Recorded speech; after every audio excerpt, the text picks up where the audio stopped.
उत्तर प्रदेश अब सिर्फ एक ऐसा प्रदेश नहीं रह गई बा जौन देश के विकास के नया कहानी लिखत बा, बल्कि उत्तर प्रदेश अब एक ऐसा प्रदेश हो गई बा जौन दुनिया के बड़े आर्थिक ताकत के साथ आर्थिक संबंध के नया इबारत लिखत बा। नमस्कार, आप देखत हैं खबर खास पा। हमें आपके साथ है दीप्ति शाही सिंह। 21 अगस्त के प्रदेश की राजधानी लखनऊ में यूपी जापान निवेश सम्मेलन भइल। इस सम्मेलन में कई बड़े मुद्दा के लेके चर्चा भइल और साथे साथे कई बढ़न MOUs पर भी जौन समझौता बा, जौन हस्ताक्षर बा उ भइल। अब अगर जापान के बात कइल जा तो जापान के पास एडवांस टेक्नोलॉजी बा, इंफ्रास्ट्रक्चर बा और नया आइडिया बा। वहीं अगर उत्तर प्रदेश की बात कइल जा तो उत्तर प्रदेश में एक बड़ा बाजार बा, युवा शक्ति बा और साथे साथे बेहतर होत इंफ्रास्ट्रक्चर बा। ये दोनों के मेल से कैसे दोनों देशन के बीच जौन नया संबंध बा वो स्थापित हुई, कैसे आए वाले समय में जौन दोनों देश हमारे आर्थिक ताकत के तौर पर और मजबूत हुई हैं। ये तमाम बात के लेके अगले आधा घंटा हम आपके बताई और इहो बताई कि 21 अगस्त के जौन निवेश सम्मेलन भइल बा उमें का बढ़न बात निकल के सामने आई बा।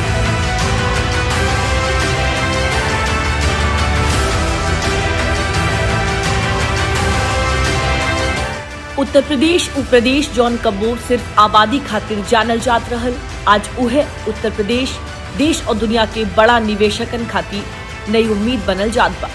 एक तरफ बदलत इंफ्रास्ट्रक्चर, दूसरे तरफ तेजी से बढ़त औद्योगिक नेटवर्क और अब जापान जैसन टेक्नोलॉजी सुपर पावर के साथ यूपी के बढ़त साझेदारी बदलत यूपी के कहानी हवे। यही बदलत यूपी के तस्वीर लखनऊ से लेकर नई दिल्ली तक देखे के मिलल। ये तीन बड़ी तस्वीर। पहली तस्वीर दिल्ली में चलत जापान यूपी समिट के हवे, जहां कई बढ़न समझौता भइल। दूसरा तस्वीर जापान के रक्षा मंत्री और भारत के रक्षा मंत्री राजनाथ सिंह के हवे, जिसमें जापान के साथ डिफेंस सेक्टर के लेके कई बड़ा समझौता भइल। और तीसरा तस्वीर लखनऊ पहुंचल जापान के डेलीगेशन का हवे। शुक्रवार के जब जापान के डेलीगेशन लखनऊ पहुंचल तब कई बढ़न बैठक भइल, काहे से कि यूपी अब जापान के साथे अपन आर्थिक रिश्ता के नया स्तर पे ले जाइले के तैयारी में बा। जापान के यामानाशी प्रांत और यूपी के बीच बढ़त साझेदारी से निवेश से लेकर तकनीक तक और रोजगार से लेकर औद्योगिक क्षेत्र तक क्रांतिकारी बदलाव की संभावना बा। लेकिन बात अगर यूपी और जापान के रिश्ता में आयल रफ्तार के कइल जाता, यूपी और जापान के बीच आर्थिक सहयोग जनवरी 2026 में रफ्तार पकड़लस। जनवरी 2026 में जापान के यामानाशी प्रांत के उपराज्यपाल जुनिची इशिडोरा CM योगी से मुलाकात कइला। बैठक में यूपी में निवेश और तकनीक सहयोग पे बातचीत भइल रहल। वही समय तय भइल रहल कि एक निवेश सम्मेलन कइल जाई। और अब जब यूपी जापान इन्वेस्टमेंट मीट 2026 के आयोजन भइल तो 200 से ज्यादा जापानी CEO, उद्योगपति और बिजनेस लीडर्स दिल्ली और लखनऊ में आयोजित यूपी जापान इन्वेस्टमेंट मीट में शामिल होके खातिर पहुंचना, जहां निवेश, टेक्नोलॉजी और रोजगार पे मंथन भइल। पहली बार भारत के अंदर कोई राज्य 200 से अधिक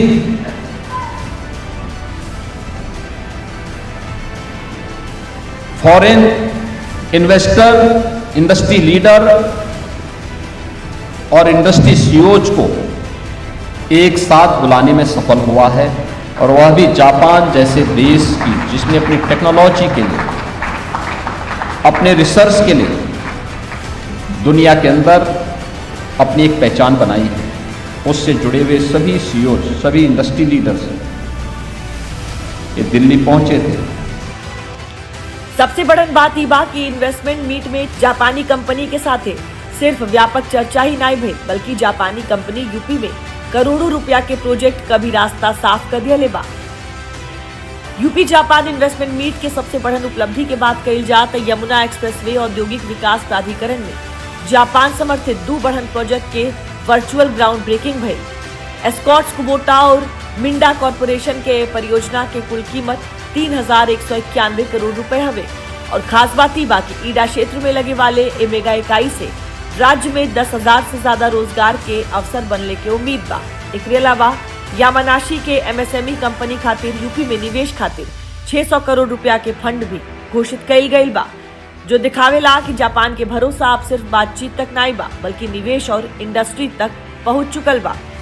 भारत जापान के स्ट्रेटेजिक विजन को अब उत्तर प्रदेश और जापानी उद्योग के बीच इन्वेस्टमेंट, इनोवेशन, मैन्युफैक्चरिंग और टेक्नोलॉजी पार्टनरशिप के माध्यम से एक concrete economic and industrial partnership में परिवर्तित करने का यह सबसे बेहतर समय है और इस पार्टनरशिप का अगला अध्याय फैक्ट्रीज में बनेगा, लेबोरेटरीज में इनोवेशन के रूप में जन्म लेगा।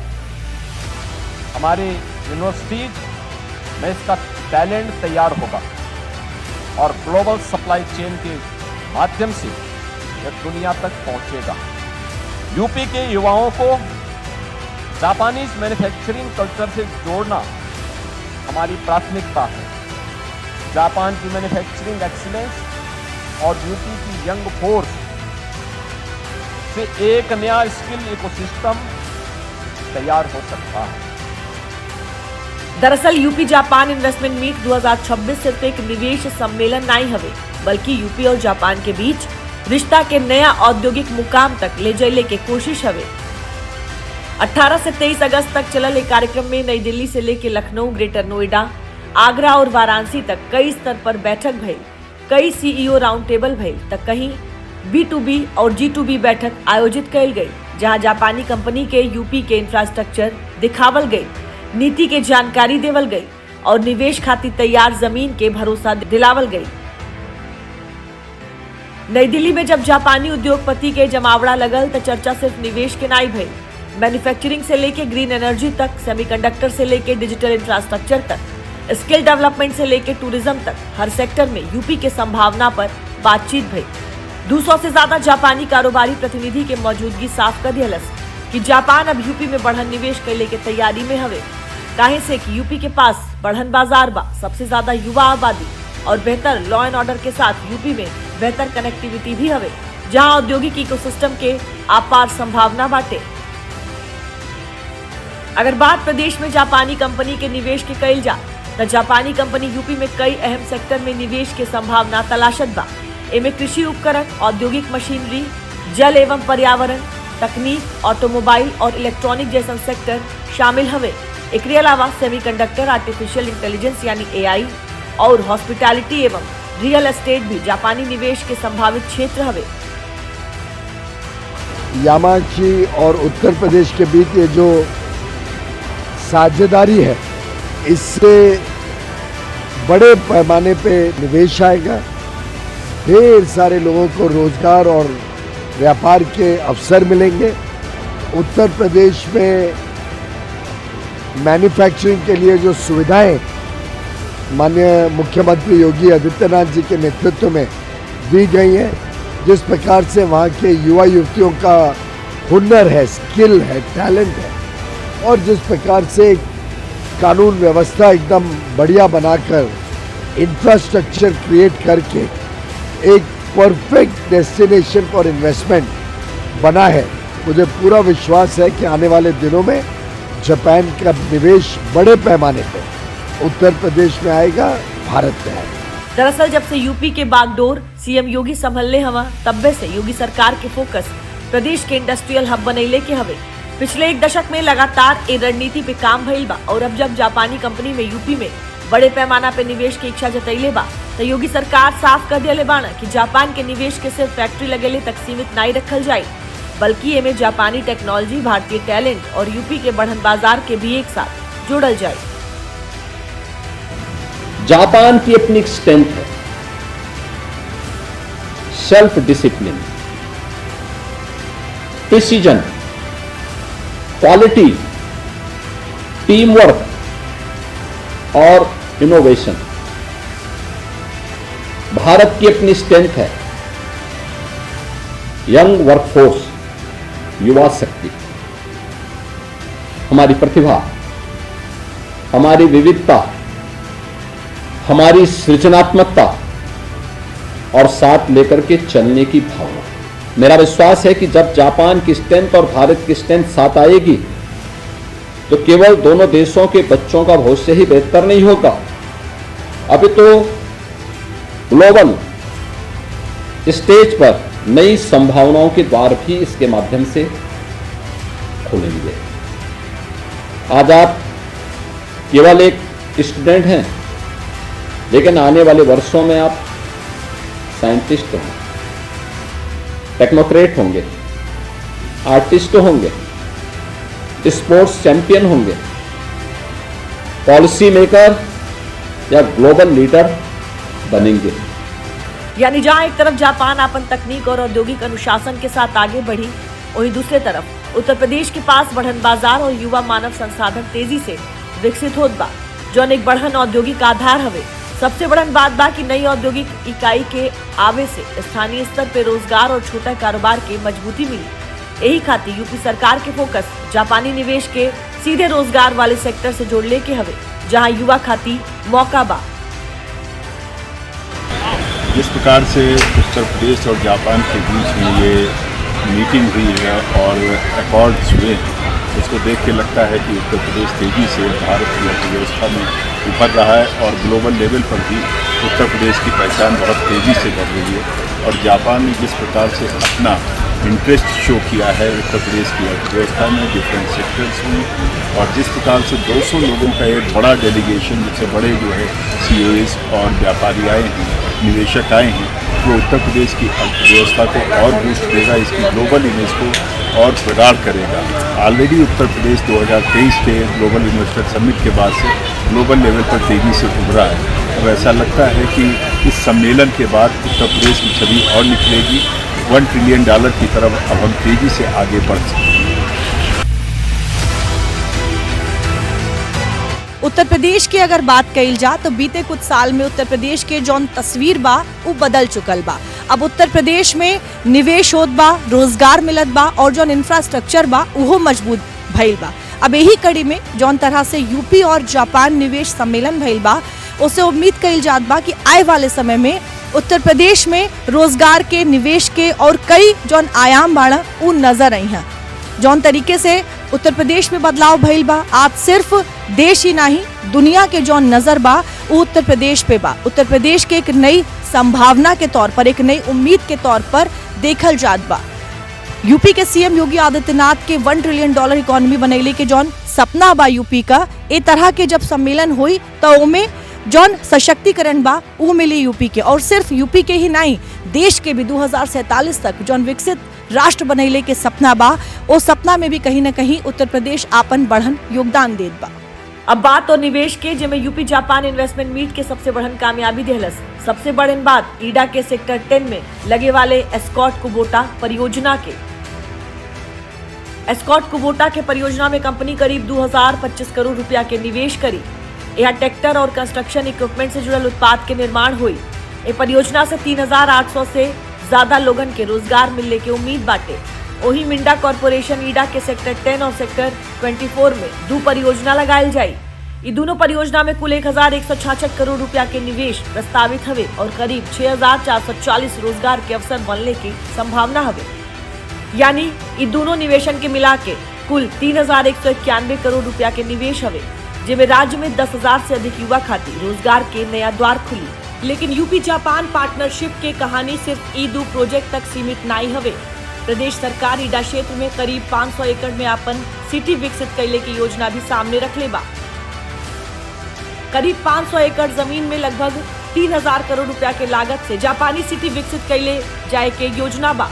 इस सिटी में जापानी कंपनी के साथ उनके सप्लायर्स और सहयोगी कंपनी भी मौजूद हुई, यानी एक तरह से पूरा इंडस्ट्रियल सप्लाई चेन तैयार हुई। यूपी सरकार जापानी सिटी के पूरा प्लान जापान के सामने पेश करी और साथ ही यूपी में जापानी बिजनेस खातिर मौजूद निवेश के अवसर और सुविधा की जानकारी भी दी। खास बात ये हुई कि ये जापानी सिटी में अल्ट्रा मॉडर्न और ट्रेडिशनल जापानी संस्कृति दोनों के मेल देखने के मिल सकेला। एक तरफ चमचमात गगनचुंबी इमारत और नियॉन लाइट्स, तो दूसरी तरफ पुराने बौद्ध मंदिर के झलक और शांत गली हुई। जापानी शहर अपन बेहतरीन साफ सफाई और व्यवस्थित जीवन शैली खातिर दुनिया भर में जानल जाला। ऐसे में इस सिटी में बेहतरीन पब्लिक ट्रांसपोर्ट, आधुनिक शहरी सुविधा और जगह जगह वेंडिंग मशीन जैसन जापानी खासियत भी देखने के मिल सकेला। यानी यूपी में बने वाले ई जापानी सिटी सिर्फ निवेश के केंद्र नहीं, बल्कि जापानी टेक्नोलॉजी, संस्कृति और आधुनिक जीवन शैली के झलक भी दिखा सकेला। एकरे अलावा अगर यूपी में एक जापानी कंपनी आई तो ओकरे साथ ओकर सप्लाई चेन से जुड़ल दूसर कंपनी भी यूपी आ सकेला और यह क्लस्टर मॉडल भविष्य में बड़े पैमाना पे निवेश और रोजगार के वजह बन सकेला। भारत और जापान की अगर बात कही जा तो बुद्ध के आध्यात्मिक और ऐतिहासिक महत्व दोनों देशन खाती बहुत ज्यादा बा। और यही कड़ी में अगर उत्तर प्रदेश की बात कही जा तो उत्तर प्रदेश के बुद्ध के नगरी कहल जाला। उत्तर प्रदेश में श्रावस्ती, कुशीनगर, सारनाथी तमाम ऐसा जगह हमें जौन बुद्ध के जगह के नाम से जानल जाला। और बड़ी संख्या में जापान से जौन लोग हवा वो यहाँ आवेला दर्शन करे खाती, घूमे खाती।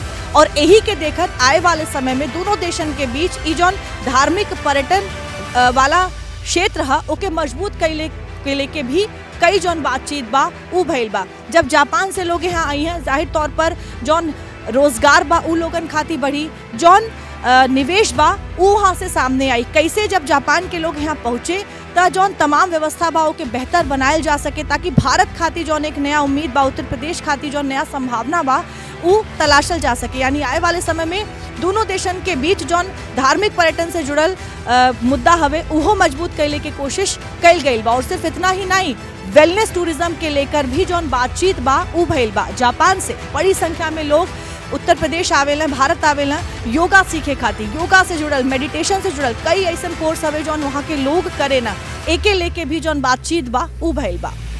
ईडा पहले से ही यूपी के औद्योगिक नक्शा पे तेजी से उभरत बा। जेवर airport, Yamuna expressway, multi modal connectivity और बढ़न औद्योगिक प्रोजेक्ट, ये सबके बीच जापानी सिटी के प्रस्ताव यूपी के मैन्युफैक्चरिंग खातिर नया ठिकाना बनाने की दिशा में बड़ा कदम बा। अब यूपी बदल चुका है नए एयरपोर्ट के रूप में, यानी 17 डोमेस्टिक एयरपोर्ट और 5 इंटरनेशनल एयरपोर्ट के बीच आज यूपी अपनी एक पहचान बनाया है। देश के अंदर एक्सप्रेसवे का 60% शेयर यूपी के पास है। देश के अंदर सबसे ज्यादा सिटी में पब्लिक ट्रांसपोर्ट की मेट्रो का संचालन यूपी कर रहा है। देश की पहली रैपिड रेल, देश का पहला इनलैंड वाटरवे ये यूपी के अंदर प्रारंभ हुआ है। यह कुछ बढ़न वजह है कि जापान जैसा आर्थिक ताकत आज यूपी में बढ़न निवेश खाती इच्छुक बा। अगर बात यूपी के सबसे बढ़न ताकत और आकर्षण के कईल जा तो 25 करोड़ से ज्यादा आबादी वाला बड़ा बाजार कंपनी खाती आकर्षण के केंद्र हवे। एकरे साथ ही यूपी के पास युवा और बड़ा वर्कफोर्स बेस बा जौन मैन्युफैक्चरिंग और दूसर सेक्टर खातिर मजबूत मानव संसाधन उपलब्ध करावेला। कनेक्टिविटी के बात कईल जा तो एक्सप्रेसवे, एयरपोर्ट और लॉजिस्टिक इंफ्रास्ट्रक्चर यूपी के निवेश खातिर बेहतर कनेक्टिविटी देला। एकरे अलावा ईडा समेत कई इंडस्ट्रियल क्लस्टर और औद्योगिक क्षेत्र जापानी कंपनी के तैयार इकोसिस्टम उपलब्ध करेले में मदद कर सकेला। और निवेश प्रक्रिया के आसान बनेले खातिर यूपी सरकार सिंगल विंडो सिस्टम पर भी जोर देत बा। यानी बढ़न बाजार, युवा वर्कफोर्स, मजबूत इंफ्रास्ट्रक्चर, इंडस्ट्रियल क्लस्टर और आसान निवेश प्रक्रिया, यह वो ताकत हवे जौन जापान के यूपी में निवेश की बढ़न संभावना दिखावत बा। और यह वजह है कि जापान के दिलचस्पी सिर्फ नोएडा या ग्रेटर नोएडा तक नहीं बा, बल्कि यूपी के अलग अलग हिस्सा में निवेश और तकनीकी सहयोग की संभावना तलाशल जात बा। जैसे ग्रेटर नोएडा में ग्लोबल कैपेबिलिटी सेंटर के संभावना पे बात भई, आगरा में टूरिज्म और स्मार्ट सिविक इंफ्रास्ट्रक्चर पे बात भई, वाराणसी में निवेश और सांस्कृतिक जुड़ाव और लखनऊ में सीधे सरकार और निवेशक के बीच संवाद भई, जो दिखावेला कि यूपी जापान साझेदारी सिर्फ एक शहर तक नहीं बल्कि पूरा प्रदेश की अर्थव्यवस्था से जोड़ने की कोशिश हवे।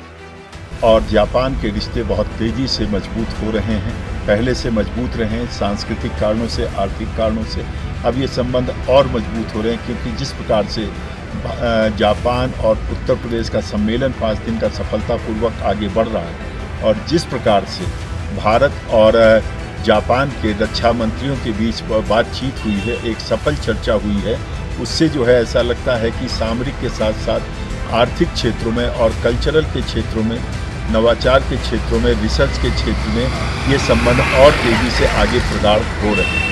यूपी समेत अगर भारत और जापान के बीच टोटल व्यापार और आर्थिक रिश्ता के बात कही जाए तो दोनों देश के रिश्ता लगातार मजबूत होत बा। दोनों देश के बीच द्विपक्षीय व्यापार करीब 27 अरब डॉलर के हवे। भारत जापान के करीब 6.04 अरब डॉलर के निर्यात करेला, जबकि जापान से भारत करीब 21.44 अरब डॉलर के आयात करेला। वहीं भारत ने जापान के निवेश भी बढ़न ताकत हवे। साल 2000 से 2026 तक जापान का भारत में FDI करीब 48.14 अरब डॉलर रहल। एक साथ जापान भारत में प्रत्यक्ष विदेशी निवेश के 5वां सबसे बड़न स्रोत हवे। भारत में 1400 से ज्यादा जापानी कंपनी कारोबार करत बा, जबकि जापान के करीब 5000 बिजनेस एस्टेब्लिशमेंट भारत में मौजूद हवे। यानी व्यापार से लेकर निवेश और कंपनी के मौजूदगी तक जापान और भारत के आर्थिक रिश्ता दोनों देश के साझेदारी के एक बढ़न ताकत बन चुकल बा। यह बढ़न वजह है कि इन्वेस्ट यूपी में एक डेडिकेटेड यामानाशी डेस्क बनेले की घोषणा भइल बा, जौन जापान के कंपनी और यूपी सरकार के बीच लगातार समन्वय करी और चुनौती के हर 90 दिन में समीक्षा करी। पिछले 3 दिनों में जापानी डेलीगेशन के प्रतिनिधियों के साथ हुई बातचीत में वर्किंग रिलेशनशिप को मजबूत करने, उत्तर प्रदेश की पॉलिसीज तथा बिजनेस एनवायरनमेंट को समझने और उसे बेहतर बनाने और उत्तर प्रदेश में इन्वेस्टमेंट के अवसरों पर एक विस्तृत चर्चा हुई। जापानी प्रतिनिधियों ने उत्तर प्रदेश की पॉलिसी रिफॉर्म और ईज ऑफ डूइंग बिजनेस में हुए सुधारों की सराहना की है। यामानाशी के साथ हमारे सहयोग अब मजबूत और संस्थागत व्यवस्था में हमें इसे बदलना है। इन्वेस्ट यूपी में एक डेडिकेटेड यामानाशी डेस्क स्थापित किया जाएगा, जो यामानाशी सरकार वहां के उद्योगों और निवेशकों के लिए एक निरंतर समन्वय करेगा। दरअसल सीएम योगी के लक्ष्य प्रदेश के $1 ट्रिलियन की इकोनॉमी बनैले के हवे और लक्ष्य तक पहुंचने के खातिर सिर्फ सरकारी खर्च काफी नहीं बा। Private investment, FDI, manufacturing, export और रोजगार सबके एक साथ बढ़ावे के हुई। यही रणनीति में जापान एक महत्वपूर्ण साझेदार बन के सामने आयल बा। काहे से कि अगर यूपी में निवेश आई तो नई फैक्ट्री लगी तो उत्पादन बढ़ी तो रोजगार बनी, और जब यूपी में बनल प्रोडक्ट देश और दुनिया के बाजार में जाई है तो एक्सपोर्ट बढ़ी। यह पूरा चेन यूपी की अर्थव्यवस्था के नई ताकत दे सकेला। उत्तर प्रदेश में अगर देखते हैं तो यहाँ पर सांस्कृतिक स्तर पर हम देखते हैं तो यहाँ पर अगर हम देखते हैं तो इनोवेशन के रूप में देखते हैं या हम रिसर्च के रूप में देख रहे हैं तो ये संबंध और प्रगाढ़ हो रहे हैं। जैसे BHU में हम देखते हैं तो या IIT कानपुर में देखते हैं तो ये काम बहुत तेज़ी से हाइड्रोजन गैस को लेकर आगे बढ़ा है। इसी प्रकार से भारत और जापान के बीच संबंधों में राज्य की भूमिका भी तेज़ी से आगे बढ़ रही है। अपने आप में एक ये इनोवेटिव मिशन है और इस प्रकार से हम कह सकते हैं कि भारत और जापान के संबंध आगे प्रगाढ़ होंगे, जो शोध और नवाचार के साथ साथ नए क्षेत्रों में, उभरते क्षेत्रों में दोनों की भूमिका और प्रगाढ़ होगी। बता दें कि योगी सरकार के नेतृत्व में प्रदेश बीते वर्ष में निवेश के कई मोर्चा पे आपन तस्वीर बदलने की दिशा में तेजी से कदम बढ़ाइले बा। ग्लोबल इन्वेस्टर समिट से लेकर ग्राउंड ब्रेकिंग सेरेमनी तक सरकार निवेश प्रस्ताव के जमीन पर उतरने की दिशा में कई बढ़न कदम उठैले बा। यह वजह हवे कि प्रदेश में निवेश के बढ़न आंकड़ा सामने आवता और बढ़न संख्या में परियोजना के धरातल पर उतरले के दावा कइल जात बा। प्रदेश में वास्तव में कितना विदेशी निवेश आयल? आंकड़ा कहेला कि अक्टूबर 2019 से मार्च 2024 के बीच यूपी में करीब 12,615 करोड़ रुपया के FDI आवल, जो देश में आयल कुल FDI के करीब 0.7% हवे। वहीं 2023 में भइल ग्लोबल इन्वेस्टर समिट में उत्तर प्रदेश के करीब 33.5 लाख करोड़ रुपया के MOUs मिलल। वहीं GBC 4.0 के तहत 14,000 से ज्यादा परियोजना जेकर कुल निवेश राशि करीब 10 लाख करोड़ रुपया हवे ओके धरातल पर उतरले के प्रक्रिया शुरू कर दिया गई बा। निवेश सारथी डैशबोर्ड के मुताबिक यूपी में बढ़न संख्या में निवेश समझौता दर्ज हवे और कई परियोजना में कॉमर्शियल ऑपरेशन शुरू हो चुकल बा। निवेशक और सरकार के बीच अब तक 25,518 MOU यानी निवेश समझौता दर्ज कइल गई बा। MOU के जरिए यूपी में कुल 36.8 लाख करोड़ रुपया के निवेश के प्रस्ताव बा। वहीं इनमें से कई निवेश प्रस्ताव अब जमीन पर भी उतर चुकल बा। 7,746 प्रोजेक्ट में कॉमर्शियल ऑपरेशन शुरू हो चुकल बा, जिसमें कुल 3.61 लाख करोड़ रुपया के निवेश भइल बा। यानी MOU से लेके जमीन पे शुरू हो चुकल प्रोजेक्ट के चलत अब प्रदेश में निवेश के बड़ा इकोसिस्टम तैयार होत बा। हालांकि अब वो सरकार के सामने सबसे बड़ा चुनौती ये हवे कि जौन निवेश प्रस्ताव सामने आयल बा ओके तेजी से जमीन पे उतारल जा। कुल मिला के नई दिल्ली से लखनऊ तक चलल यूपी जापान इन्वेस्टमेंट मीट 2026 से एक बात तो साफ कर दिया बा, उत्तर प्रदेश अब सिर्फ निवेश मांगे वाला राज्य नहीं बा, बल्कि जापान जैसे वैश्विक औद्योगिक ताकत के साथ मिलकर भविष्य के उद्योग बनैले के तैयारी में हवे। लेकिन भारत और जापान की बढ़त साझेदारी सिर्फ निवेश और उद्योग तक सीमित नहीं बा। ये रिश्ता के एक अहम पहलू अब रक्षा और समुद्री सुरक्षा भी बनल जात बा। यही कड़ी में दिल्ली में भारत के रक्षा मंत्री राजनाथ सिंह और जापान के रक्षा मंत्री के बीच अहम बैठक भई, जहां रक्षा सहयोग से लेके हिंद प्रशांत क्षेत्र के सुरक्षा तक कई मुद्दा पे चर्चा भई। दोनों देश के रक्षा मंत्री के बैठक में रक्षा संबंध के मजबूत कैले की, रणनीतिक भरोसा बढ़ाइले की और हिंद प्रशांत क्षेत्र में स्थिरता कायम रखले के लेके चर्चा भई। एक साथे भविष्य के रक्षा सहयोग, मेक इन इंडिया फ्रेमवर्क और डिफेंस टेक्नोलॉजी ट्रांसफर के लेके भी दोनों देश सहयोग बढ़ाइले पे फोकस दिहलन। जापान के रक्षा मंत्री का ई पहला भारत यात्रा हवे। दोनों नेता के बैठक से भारत और जापान के रिश्ता में मजबूती आई। एक साथे दोनों देश के बीच रणनीतिक विश्वास और इंडो पैसिफिक क्षेत्र में शांति, स्थिरता और सुरक्षा के बढ़ावा मिली। वहीं भारत और जापान अब रक्षा क्षेत्र में सह विकास और सह उत्पादन के भी प्रमुखता देत बाड़ा। दोनों देश के सह विकास और सह उत्पादन पर फोकस, दोनों देश के बीच डिफेंस इक्विपमेंट और अत्याधुनिक तकनीक के लेके सहयोग लगातार मजबूत होत बा। यही कड़ी में भारत और जापान मिलके यूनिकॉर्न मैस्ट विकसित करत हवा। एकरे अलावा रक्षा उद्योग के बीच साझेदारी, टेक्नोलॉजी ट्रांसफर और रिसर्च एंड डेवलपमेंट यानी R&D के भी बढ़ावा देने पे जोर बा। भले ही भारत और जापान के बीच डिफेंस ट्रेड बहुत कम होला, पर आए वाले समय में भारत बढ़न हथियार जापान के सप्लाई कर सकेला। ऐसे में भारत और जापान के रिश्ता अब सांस्कृतिक आध्यात्मिकता से आगे निकल के निवेश, व्यापार और रक्षा समझौता की तरफ बढ़ चुकल बा। यूपी और जापान निवेश सम्मेलन जौन तरह से भइल बा, अब एकरे बाद उत्तर प्रदेश खातिर नया जौन संभावना बा, नया जौन उम्मीद बा, उ देखल जात बा। जापान के एडवांस टेक्नोलॉजी, बेहतर इंफ्रास्ट्रक्चर और उत्तर प्रदेश के बढ़त बाजार, मैन पावर और बदलत इंफ्रास्ट्रक्चर, ये दोनों जब मिल जाई हैं तो जाहिर तौर पर कई बड़ा जौन कहल जा सकेला तस्वीर बा उ नजर आई। कौन तरह से ये दोनों देश मिलके न केवल आर्थिक तौर पे अपने आप के मजबूत करी हैं, बल्कि रणनीतिक तौर पर भी दोनों देश पहले से बेहतर संबंध बनाई हैं। आए वाले समय में धरातल पर जब कुल जौन MOU बा, कुल जौन चर्चा बा, ये जब धरातल पर उतरी तो एकर असर भी लोगन के बीच दिखाई दी। आज की खबर खास बा में हमरे साथे बस इतना ही। देश और दुनिया की बाकी खबर खाती आप देखत रही दूरदर्शन उत्तर प्रदेश।